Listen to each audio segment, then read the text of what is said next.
We're at a historic tipping point for women. In October 2017, the hashtag #MeToo spread across the globe. What began as a Hollywood sexual assault scandal sparked a public reckoning around the world. I was asked as to why I'm putting together these conversations about such delicate and incendiary topics. And the truth is, I've been frustrated watching the news and reading the newspaper about the lack of candor and balance in discussing these issues that affect us all. I've seen signs of kind of panic around sexuality and particularly a tendency to vilify all men. People are not actually going through any court process. We are risking a kind of sort of social media lynching. For me, it's important to maybe inject some light into these large conversations. I am Matthew Mitchell. Welcome to Provocative Conversations. I'm here with Kelly Sullivan Walden. Hello. Kelly's a very dear friend. We've known for a very long time. The reason I really wanted Kelly to do this with me is because, Kelly, you had experiences on the other side with men, their shadow side, their wounded side, in a profound way, and yet you haven't painted them with that brush. You've come to a place of love and empowering men and allowing yourself to be loved and empowered by them, and I just have always admired that. And I want some of that. I want women in this country to have it, to have the choice to take some of that away with them. I want to help bring awareness to men as to what's really been going on these last many years and why women may feel a little angry or very angry right now. Very angry. And I want to also speak to women about the role that they could play if they choose to end their victimization. There are tools and permission that we want to give women in certain situations. Yes. Now, what I'm talking about now is sexual harassment in the workplace and in society at large. We're not going to get into necessarily sexual assault or incest or all these things because that's just too big. So we're going to narrow our focus, or in some ways, to sexual harassment in the workplace and in society. All sort of related, but It we'll is. focus not on the more massive pathology, but on more of what's happening generally. Right. Well, with the Me Too movement, which, by the way, is, and men may cringe when I say this, but is absolutely necessary, and it's a huge gift to men. I think you're right.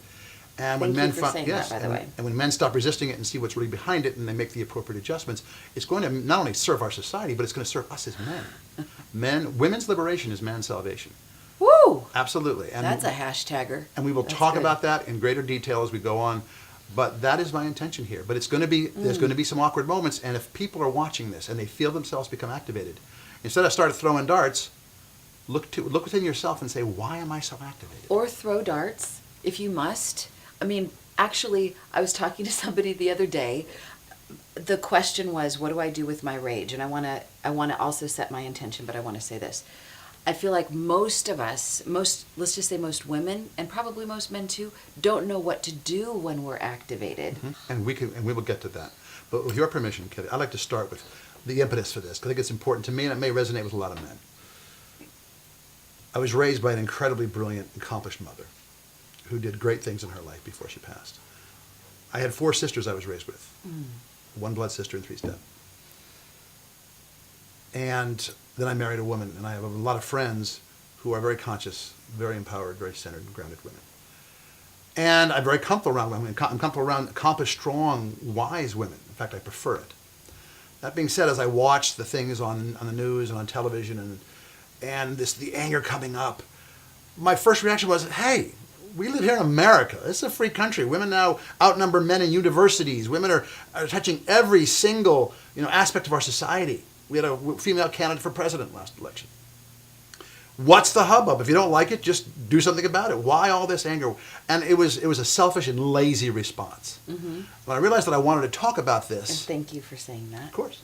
And that's what many men feel. And as I started to do the research on this topic, I must tell you that I was absolutely floored when I started to think about what women have had to endure for the past 6,000 or 7,000 years. And many of them still enduring it right at Absolutely, this moment absolutely. in our country and especially in many other countries. It's And worse in other parts of the world, right. but even within our country, what women have to endure. And there was 2 things that really brought it to my attention, if you don't mind, about sexual harassment. I saw this bit on CNN, and it was caught on camera in Paris, this lovely French woman. And she's walking down the street, And this guy accosts her and starts talking to her, and she just ignored him. But for some reason, because she said something under her breath that was probably, and he heard it, and he got angry, and he pursued her into this cafe where he popped her in the mouth, knocked her down. Oh my God. This was all caught on film. And the other patrons chased him off. But they interviewed her afterwards. She said, that was not the first time this week that happened, that someone said something and pursued her. To her. And it wasn't even the first time that day. Wow. And then I started talking to my women friends about what they experience on a daily basis that has just become normalized. Men's comments, inappropriate comments. Right. And on the job, inappropriate comments, and outright, abusive behavior. And my heart broke. Mm-hmm. I said, men have no idea. And of course, the other thing was this very renowned researcher, and let me just check his name here. His name was Jackson Katz. I believe he graduated from Harvard, and he did this event with men and women in the room, and he had a blackboard. And he went to the men, and he says, we're going to start with the men. Men, I want you to tell me everything you do every day to prevent against sexual assault. And there was like crickets. No one said a word. Some guy joked, well, stay out of prison. Mm-hmm. They said, ladies, what do you do? And there was a list of carrying your keys in your hand and checking the back seat and getting a hotel next to the elevator and just on and on and on. All the things that women do to make sure they don't get assaulted. Yeah. And it was just one of these eye-opening things like, wow, they live in a different world right next to us. They live in a whole different reality. And I had enormous compassion. So then I said, it's not just about me being a lazy guy saying we're in America, deal with it. Right. It was about us. What kind of man do I need to become now to support women, and not only being safe in our society, but having the existence that they want to have without the threat of it. So that was the impetus of this. So there's a message I want to tell men, but there's also a message I want to share with women about what they can do to contribute to their own liberation and their own empowerment.